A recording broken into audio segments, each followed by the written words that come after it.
आज हम स्टार्ट करने वाले हैं नॉन मेटालिक मिनरल्स, क्योंकि मेटालिक मिनरल्स में हम लोग अभी तक बात कर चुके हैं आयरन और मैंगनीज, बॉक्साइट और कॉपर को लेकर। ठीक है, तो नॉन मेटालिक मिनरल्स में हमें एक जो पढ़ना है जो बुक में दिया हुआ है, दैट इज योर माइका।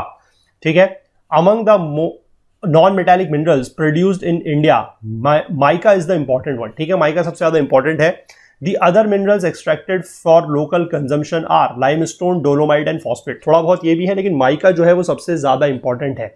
ठीक है, और माइका की मैं आपको बता दूं, माइका जो है वो एक इस तरीके का मिनरल है जिसकी डिमांड बहुत ज्यादा है। ठीक है, यहां पर लिखा गया है कि इलेक्ट्रिकल और इलेक्ट्रॉनिक इंडस्ट्रीज में है, लेकिन इसके जो आप कह सकते हैं जो पेंट इंडस्ट्री है वहां पर ये बहुत ज्यादा यूज होता है, कॉस्मेटिक इंडस्ट्री जो है वहां पर ये बहुत ज्यादा यूज होता है।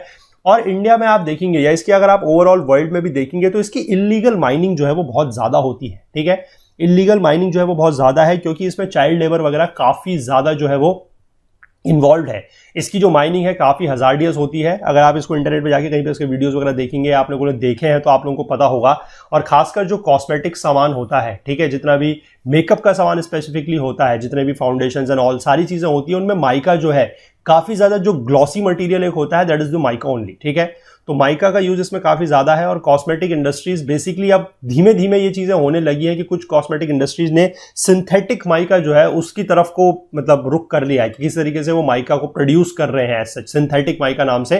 तो और जो नेचुरल माइका है इसका यूज बेसिकली थोड़ा सा कम हो रहा है, और अगर नहीं भी हो रहा है तो उसको करा जाना बहुत जरूरी है, क्योंकि इसके पीछे जो लेबर फोर्स इन्वॉल्व है, ठीक है, बच्चे जो है वो मजबूरी में काम कर रहे हैं क्योंकि उनके पास पैसा नहीं है, उनके घर वालों के पास, उनके माँ बाप उनको उस फील्ड में लगाए हुए हैं। लेकिन अगर आप वाकई में वो एक बार वीडियोस अगर आप देखेंगे माइका माइनिंग के करके, तो वहां पर उनकी स्थिति जो है वो काफी दयनीय है। ठीक है, मैं कहूंगा कि अगर आप लोग वो चीज देखेंगे तो हो सकता है अगर आपको जिस तरीके की चीजें जो है वो यूज करते हो तो आपके दिल में भी एक बार थोड़ा सा टीस लगे, और हो सकता है कि आप वो चीजें यूज करना बंद कर दें। ठीक है, तो मैं सब लोगों से ये रिक्वेस्ट करूंगा कि अगर आप बंद नहीं भी कर सकते हैं तो प्लीज थोड़ा सा इसको डिस्करेज करें, क्योंकि ये हमारे देश के बच्चों की खातिर और दुनिया में और भी जगह ऐसा चीजें हो रही है जो अच्छी बात नहीं है। ठीक है, तो थोड़ा सा इसको लेकर आप लोग गंभीरता से सोचिएगा।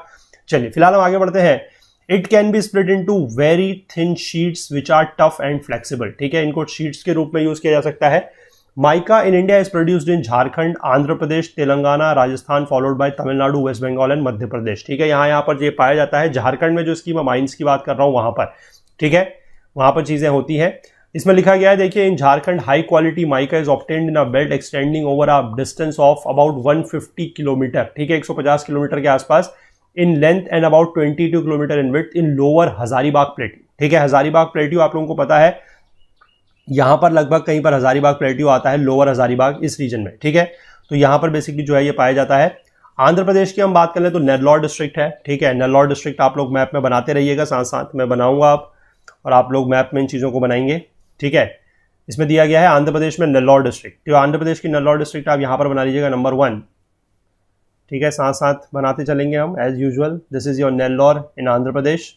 इसके बाद दिया गया है is the best quality mica. ठीक है, बेस्ट क्वालिटी माइका आपको नेल्लौर से मिलता है। राजस्थान की अगर हम बात करें तो माइका बेल्ट जो है एक्सटेंड करती है 320 किलोमीटर की, जयपुर से लेकर भीलवाड़ा एंड अराउंड उदयपुर। ठीक है, जयपुर आपको दिया गया है, जयपुर आप बनाएंगे यहां पर नंबर 2 में।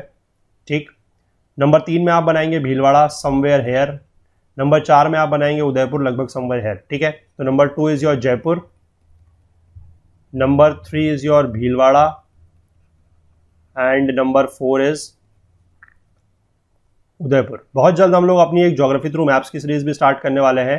ठीक है, वहां पर हम सारी की सारी चीजें और स्पेसिफिकली स्टेट्स के हम मैप्स जो है वहां पर काफी अच्छे से देखेंगे, डिस्ट्रिक्ट्स वगैरह पूरे के पूरे स्टेट्स मैप भी हम कवर करेंगे। तो बहुत जल्द वो चीज भी स्टार्ट होने वाली है, तो उसके लिए भी you all please stay tuned, और जिन्होंने चैनल सब्सक्राइब नहीं किया है वो जरूर से कर लें।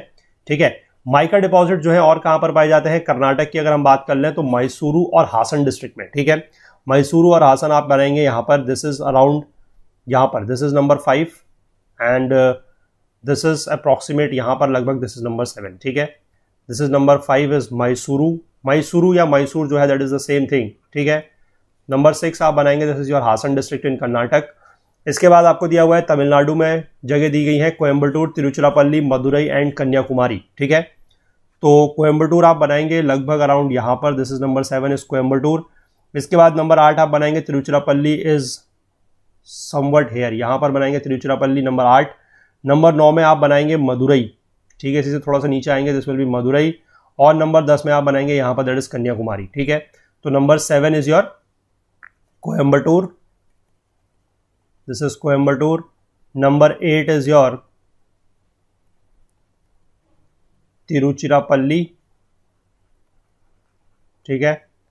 नंबर 9 में आप बना लीजिए इसको, आप यहां पर लिख सकते हैं number 9 is your Madurai and number 10 is Kanyakumari, ठीक है। इसके बाद इसमें आगे दिया गया है एलेप्पी इन केरला, ठीक है। एलेप्पी दिया गया है केरला में, उसको आप बनाएंगे अराउंड लगभग यहां पर, ठीक है। This is number 11, this is Alleppey. Alleppey और Alappuzha is the same thing, ठीक है। केरला में इसका नाम आलापुझा नाम से भी है। इसके बाद आप बात करेंगे 12 दैट इज रत्नागिरी इन महाराष्ट्र। इसको तो हम बहुत बार बना चुके हैं, अभी तक इसकी हमें लोकेशन पता ऑलमोस्ट हो चुकी है। दिस इज समवेयर हेयर, ठीक है। This is number 12 that is Ratnagiri in Maharashtra. And इसके बाद 2 जगह और दी गई है वेस्ट बंगाल में, that is Purulia and Bankura, ठीक है। तो इसको आप बनाएंगे, this is your West Bengal. इसमें आप बनाएंगे that is Purulia, somewhere here is 13 number Purulia, और यहाँ पर आप थोड़ा सा बनाएंगे दिस इज योर बंकुरा, ठीक है। इसको यहाँ पर हम कहाँ पर लिख सकते हैं, we have this space here, हम इसको यहाँ पर लिख सकते हैं। Number 13 is Purulia and number 14 is Bankura, ठीक है। ये वेस्ट बंगाल में। तो ये 14 जगह हैं जहां पर माइका इंडिया में पाया जाता है, और बेस्ट क्वालिटी माइका की बात की गई है that is eight Nellore in Andhra Pradesh, ठीक है, यहाँ पर, ठीक है। तो इस तरीके से आप जगह को यहाँ पर ध्यान रख सकते हैं। हजारीबाग प्लेट्यू भी बताया गया था, लोअर हजारीबाग प्लेट्यू, यहाँ पर भी ये पाया जाता है, और बाकी कौन कौन सी जगह हैं जहां पर ये पाया जा रहा है वो मैंने आपको यहाँ पर मैप में दिखा दिया, ठीक है। चलिए अगला बढ़ेंगे एनर्जी रिसोर्सेज की तरफ। ये हमारे जितने भी मेटालिक मिनरल्स थे और नॉन मेटालिक मिनरल्स थे वो हमने कंप्लीट कर लिए हैं, ठीक है। अब हम बात करेंगे एनर्जी रिसोर्सेज की तरफ। चलिए इसमें देखते हैं क्या दिया गया है। Mineral fuels are essential for the generation of power. Mineral fuels का यूज क्या होता है, they are essential for the generation of power required by agriculture. Power का यूज कहां होगा, एग्रीकल्चर में यूज होगा, इंडस्ट्री में यूज होगा, ट्रांसपोर्ट में and other sectors of the economy. Mineral fuels जैसे कि आपका कोल है, पेट्रोलियम है and natural gas, they are known as fossil fuels, क्योंकि फॉसिल से ये बनता है। फॉसिल्स इज योर जो आपका प्लांट है या फिर आपका एनिमल रिमेन्स होते हैं, दे गॉट डीके होता है, उनका ऑर्गेनिक डिकम्पोजिशन होता है, उससे ये बनते हैं। तो that's why they are known as fossil fuels, ठीक है। Nuclear energy minerals are the conventional sources of energy. ये सारे के सारे कन्वेंशनल सोर्सेज हैं, ठीक है, जिनको बोला जाता है पारंपरिक स्रोत हैं। These conventional sources are exhaustible, और ध्यान रखेंगे दीज आर योर कन्वेंशनल है और एग्जॉस्टेबल है। एग्जॉस्टेबल मतलब ये है कि ये खत्म हो जाएंगे, ठीक है। अब आप कहेंगे कि ये नेचुरल है, फॉसिल फ्यूल से बन रहे हैं, तो खत्म कैसे हो जाएंगे? खत्म इसलिए हो जाएंगे क्योंकि कोल और पेट्रोलियम को एक दिन में नहीं बनता, ठीक है। It take millions of years, इसको बनने में मिलियंस ऑफ ईयर्स जो है वो लगते हैं, और रिप्लेनिशमेंट इनका बहुत स्लो है, ठीक है, वेरी स्लो रिप्लेनिशमेंट। ये भले ही बात है कि ये नेचुरल बनते हैं, इनको बनाने के लिए कोई ऐसा सच नहीं है कि ये खत्म मतलब क्यों हो जाएंगे। आपके मन में सवाल आ सकता है कि जब ये नेचुरल तरीके से बन रहे हैं, फॉसिल फ्यूल से बन रहे हैं, तो खत्म क्यों हो जाएंगे? तो कारण उसके पीछे ये है कि इनको बनने में मिलियंस ऑफ ईयर्स लगते हैं, और रिप्लेनिशमेंट जो है वो बहुत ही स्लो है, इसलिए आप कह सकते हैं कि ये एग्जॉस्टेबल है, ठीक है। इसके बाद जो सबसे इंपॉर्टेंट है दैट इज कोल, ठीक है, कोयला जिसको बोला जाता है। Coal is one of the important minerals which is mainly used in the generation of thermal power and smelting of iron ore, ठीक है। थर्मल पावर प्लांट जो होते हैं, हमें पता है थर्मल पावर प्लांट में बेसिकली हमारा कोयला ही यूज होता है, और इसके बाद आयरन ओर की स्मेल्टिंग में। स्मेल्टिंग का मतलब होता है, स्मेल्टिंग इज अ प्रोसेस जिसमें आप हीट अप्लाई करके ओर में से मेटल को एक्सट्रैक्ट करते हो, ठीक है। आप यहां पर लिख सकते हैं apply heat to extract base metal from ore. यानी कि जैसे आयरन ओर की हम बात कर रहे हैं, तो आयरन ओर में से अगर आपको आयरन निकालना है तो उसके लिए जो प्रोसेस यूज होगी अप्लाइंग दी हीट करके, तो that will be used through, जो हीट प्रोवाइड की जाएगी that will be from coal only, ठीक है। कोल जो है that occurs in rock sequences mainly of 2 geological ages, namely Gondwana and tertiary deposits, ठीक है। ये मैंने आपको बात बताई थी। टर्शरी डिपॉजिट्स आपके वो है जो लगभग 55 मिलियन ईयर्स पहले पाए जाते थे, और गोंडवाना लगभग वो है जो आज से 250 मिलियन ईयर्स पहले पाए जाते थे, ठीक है। चलिए इसके बाद आगे देखते हैं नीचे क्या दिया गया। थोड़ा सा यहाँ पर स्पेस मैंने इसलिए छोड़ा क्योंकि चीजें आपको कुछ कुछ समझानी है। About 80% of the coal deposits in India जो है वो बिटुमिनस टाइप है। पहली बात तो ये आ गई, यहाँ पर एक नाम आ गया बिटुमिनस, तो आप लोगों को ये बताने का जरूरी है कि टाइप्स ऑफ कोल कौन कौन से होते हैं, ठीक है। टाइप्स ऑफ कोल्स, ठीक है, वैसे जनरली 4 होते हैं या 5 भी कोई कोई कहीं कहीं पर माना जाता है। That is your first one, जो बेस्ट क्वालिटी कोल होता है, दैट इज योर एंथ्रासाइट, ठीक है। Second one is your bituminous, जो इंडिया में पाया जाता है, that is your bituminous, that is second. Third इसमें एक और कैटेगरी ली जाती है, दैट इज योर सब बिटुमिनस, ठीक है, दिस इज योर सब बिटुमिनस। जो चौथी क्वालिटी है दैट इज योर लिग्नाइट, और जो लीस्ट,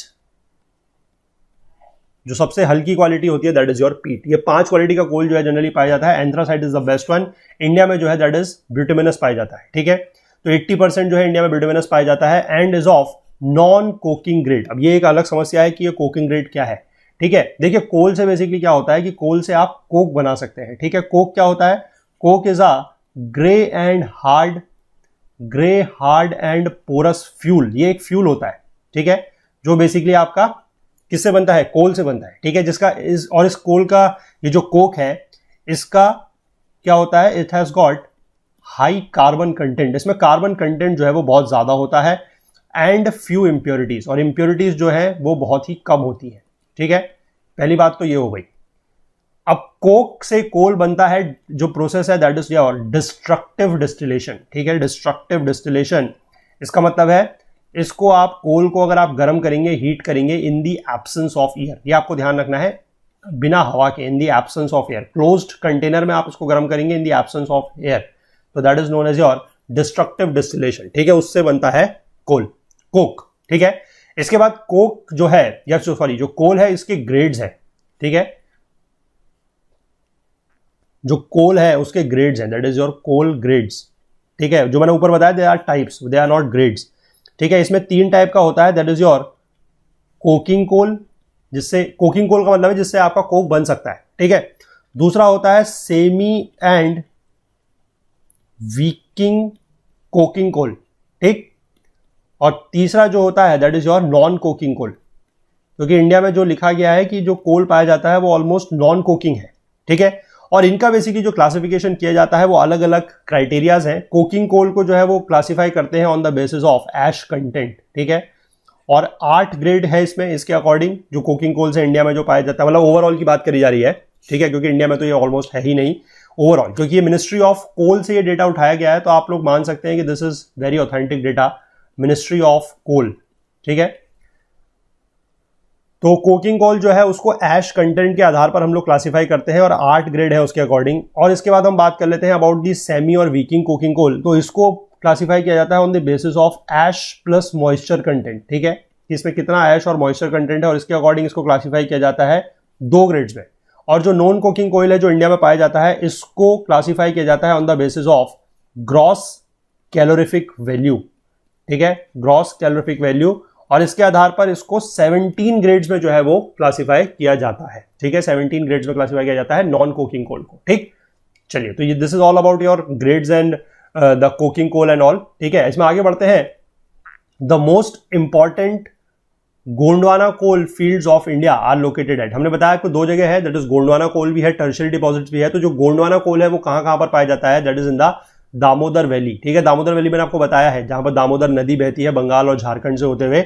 वहीं यहां पर लिखा गया है कि they lie in the Bengal and Jharkhand coal belt and important coal fields in this region. कौन कौन से कोल्ड फील्ड्स यहां पर दिए गए हैं? देखिए, नाम दिए गए हैं रानीगंज, झरिया, बोकारो, गिरिडीह एंड करणपुरा। इसमें से रानीगंज जो है that is in West Bengal, और बाकी सारे के सारे जो दिए गए हैं दे आर इन झारखंड, ठीक है। एक एक करके बनाएंगे फिर से हम, ठीक है, क्योंकि ये काम हम छोड़ेंगे नहीं बिल्कुल भी। Map work is always important in geography, ठीक है। तो चलिए इसको यहां पर बनाएंगे। पहला नंबर आप बना लीजिए यहां पर around, this is in West Bengal. Number 1 आप साथ में लिखते रहेंगे, दिस इज योर रानीगंज, ठीक है।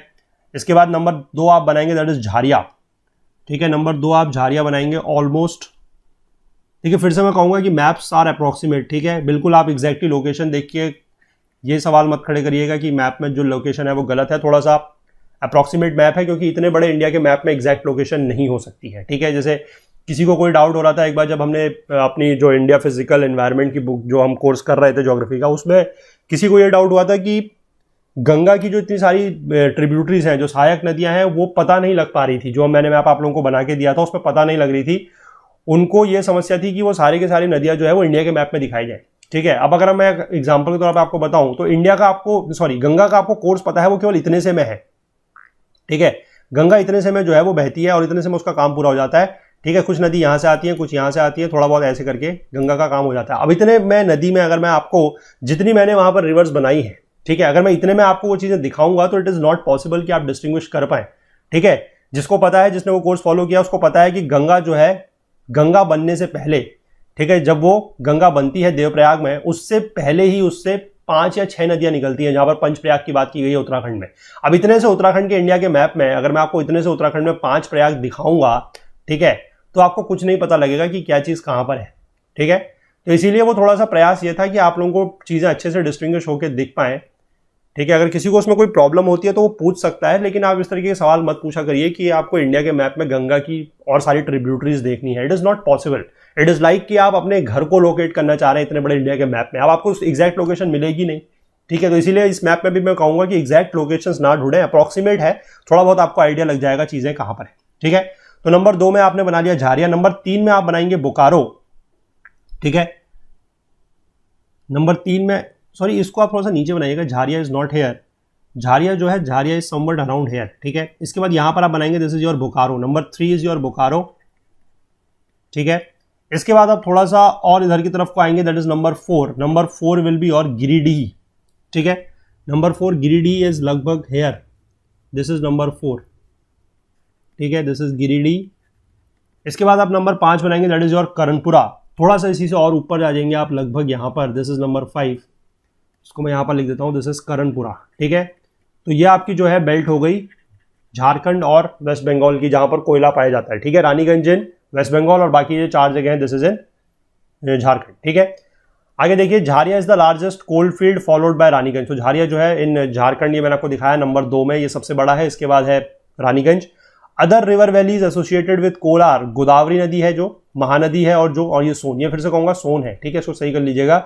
The most important coal mining centres कहां पर है, देखिए Singrauli in Madhya Pradesh, part of Singrauli जो है वो थोड़ा सा उत्तर प्रदेश में भी है, तो सिंगरौली को आप लगभग बनाएंगे सिंगरौली इज समवट हेयर। ठीक है, थोड़ा सा इसका पार्ट यूपी में भी आता है, this is number 6 at Singrauli in Madhya Pradesh. ठीक है, then comes your number 7, number 7 आप बनाएंगे कोरबा इन छत्तीसगढ़। ठीक है, Korba in Chhattisgarh is somewhat here, this is Korba. इसके बाद आप बनाएंगे थालचेर एंड रामपुर इन उड़ीसा। ठीक है, Talcher and Rampur in Orissa, this is your Orissa. इसमें आप यहां पर बनाएंगे number 8, this is your Talcher. ठीक है, एंड यहां पर आप बनाएंगे number 9, that is your Rampur. ठीक है, this Rampur is in Orissa. ठीक है, इसके बाद आप देख लेंगे चंदा, वर्धा, कामटी एंड बांडेर इन महाराष्ट्र। ठीक है, ये सारे के सारे आप बना लेंगे नंबर 10 से। नंबर 10 से आपने बनाना है, दिस इज योर चंदा। ठीक है, लगभग यहां पर है, दिस इज नंबर 10 इज चंदा। नंबर 11 आपका बनेगा, that is your Wardha around hair. Number 12 में आप बनाएंगे, that will be your Kamptee, and number 13 आप बनाएंगे, दैट विल बी योर बांडेर। ठीक है, इसको मैं लिख देता हूं, नंबर 10 इज चंदा, number 11 is Wardha, number 12 is Kamptee and number 13 is बांडेर। ठीक है, दीज आर इन महाराष्ट्र। इसके बाद दिया गया है सिंगारेनी इन तेलंगाना एंड पांडुर इन आंध्र प्रदेश। ठीक है, सिंगारेनी आप बनाएंगे 14 नंबर पे इन तेलंगाना। ठीक है, दैट इज समवट यहां पर, this is your 14 in Singareni and 15th is your पांडुर।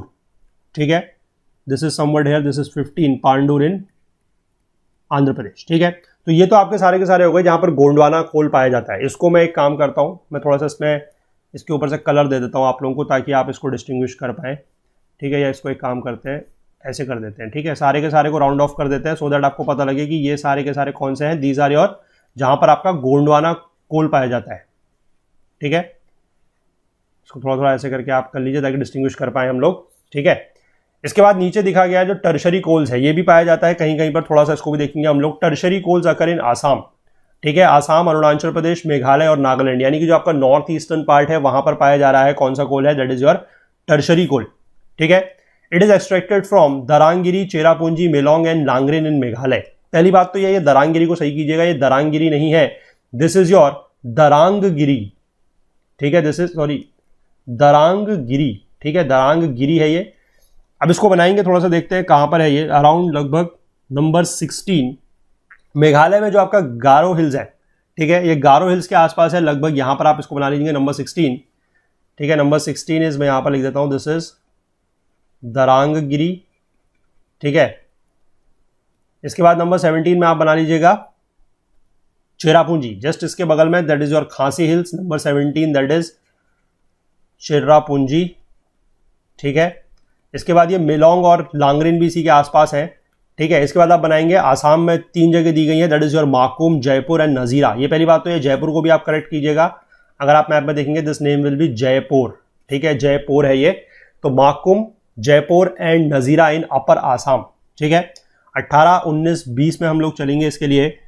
तो माकुम इज समवट, आप देखेंगे माकुम इज समवट हियर, यहां पर होगा नंबर 18 दैट इज माकुम। इसी से आप थोड़ा सा नीचे आएंगे लगभग यहां पर, दिस इज योर जयपुर, और इसी से थोड़ा सा और नीचे आएंगे लगभग यहां पर, तो दिस इज योर नजीरा, ठीक है। इनको आप यहां पर लिख लीजिए, 18 is Makum, number 19 is Jaipur and number 20 is नजीरा,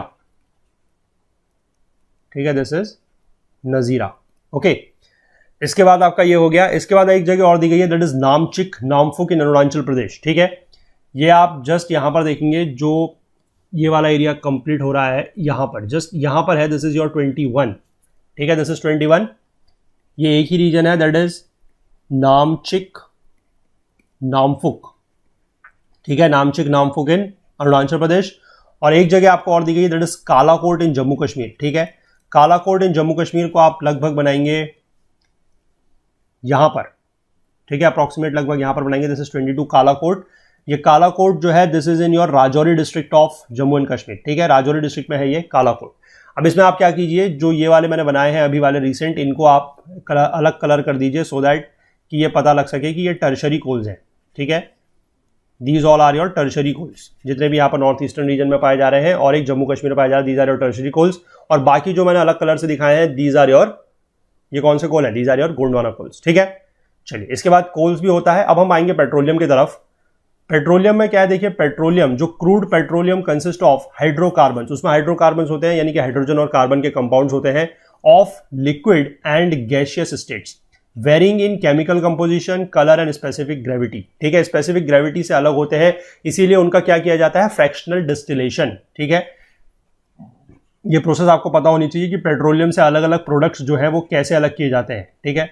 जैसे डीजल है, पेट्रोल है, केरोसिन है, ये सारे के सारे पेट्रोलियम प्रोडक्ट्स ही हैं, लेकिन अलग कैसे किए जाते हैं, क्योंकि इनकी स्पेसिफिक ग्रेविटी यानी कि जो इनका भार है वो कम बाकी होता है, इसीलिए इनको आप जब फ्रैक्शनल डिस्टिलेशन करते हैं तो जो मटेरियल भारी होता है वो नीचे बैठ जाता है, जो हल्का होता है वो ऊपर आ जाता है, ठीक है। तो process known as fractional distillation, ठीक।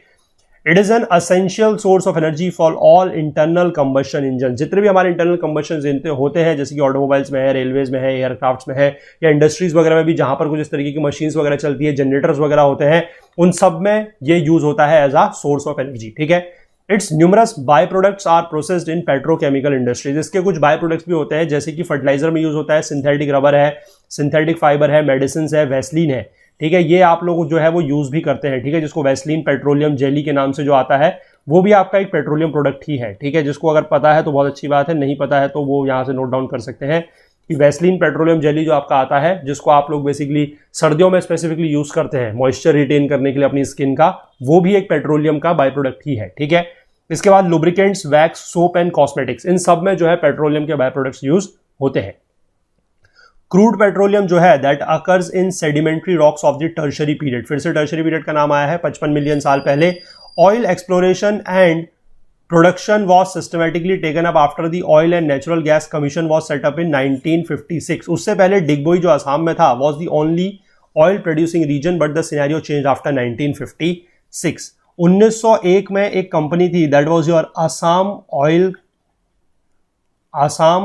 कंपनी लिमिटेड, ठीक है, आसाम ऑयल कंपनी लिमिटेड। इसने बेसिकली डिगबोई में जो है ये रिफाइनरी स्टार्ट की थी, ठीक है, and this was a kind of field based refinery. अभी क्या होती है फील्ड बेस्ड रिफाइनरी, आगे आपका मेंशन किया गया है, ठीक है। और बाद में जो ये आसाम ऑयल कंपनी डिगबोई में थी, इसको 1981 में जो है वो IOCL के अंडर में ये आ गई, IOCL ने टुक ओवर कर लिया, यानी कि इंडियन ऑयल कॉर्पोरेशन लिमिटेड। तो आज की डेट में जो डिगबोई की रिफाइनरी है that is under your IOCL, लेकिन ये 1901 में आसाम ऑयल कंपनी ने स्टार्ट की थी, और उस समय ये सिर्फ ओनली एक ऑयल प्रोड्यूसिंग रीजन जो है हुआ करता था, और यहां पर जो इंडस्ट्री है that is your field based industry, ठीक है।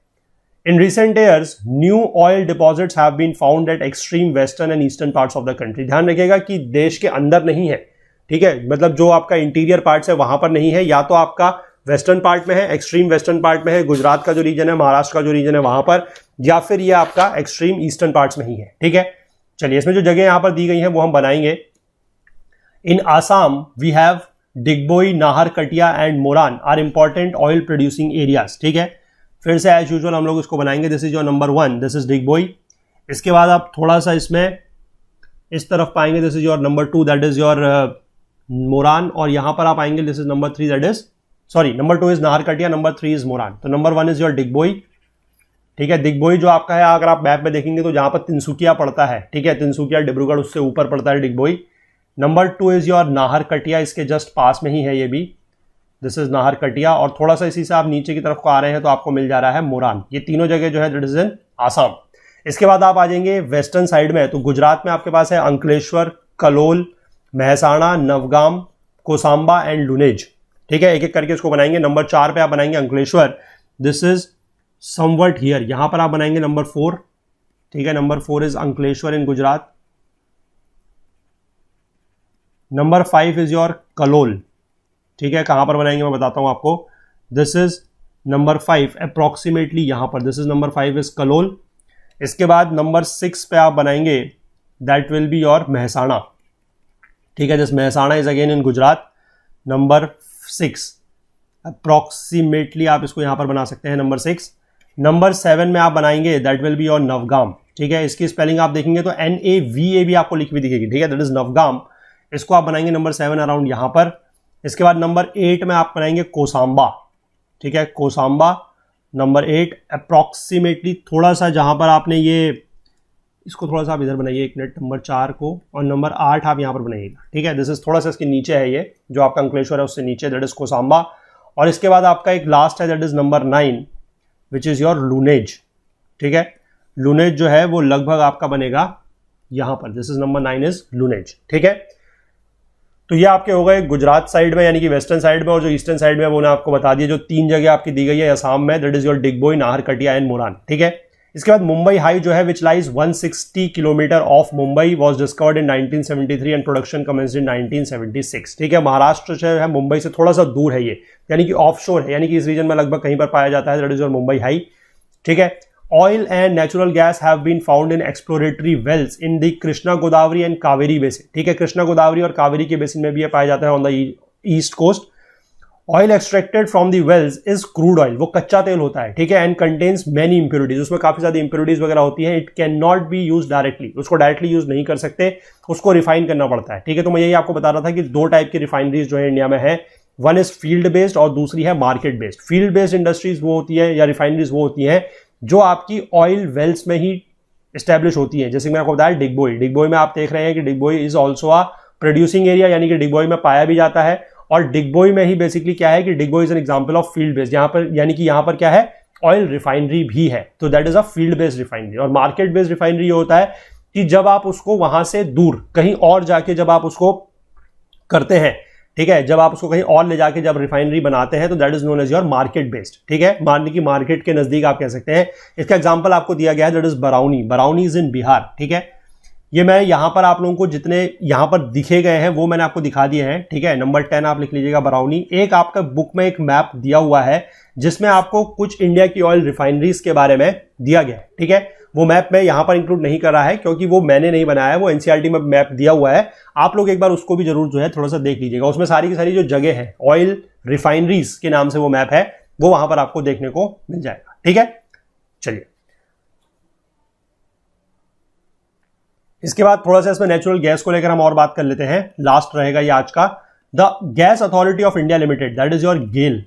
ठीक है, gas authority of India limited was set up in 1984 as a public sector undertaking. ये एक PSU है, ठीक है, public sector undertaking to transport and market natural gas. ठीक है, ये किस लिए यूज होगा कि जो नेचुरल गैस है उसको ट्रांसपोर्ट करना है एक जगह से दूसरी जगह। It is obtained along with oil in all oil fields but exclusive reserves have been located along the eastern coast as well। ठीक है, यानी कि वैसे तो जो ये नेचुरल गैस है ये कहां पर पाई जाती है, जितने भी ऑयल फील्ड्स हैं, जितने भी हमने ऑयल फील्ड्स देखे वहां पर तो पाई जाती ही है, और कुछ इसके एक्सक्लूसिव रिजर्व्स भी पाए गए हैं।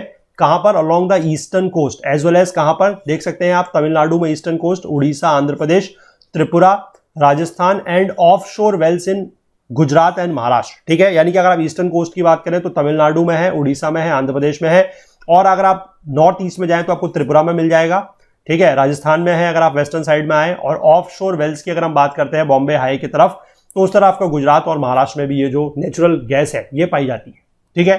तो this is all about your minerals. Mineral resources मैं कह सकता हूं कि यहां पर आप लोगों के कंप्लीट हो गए।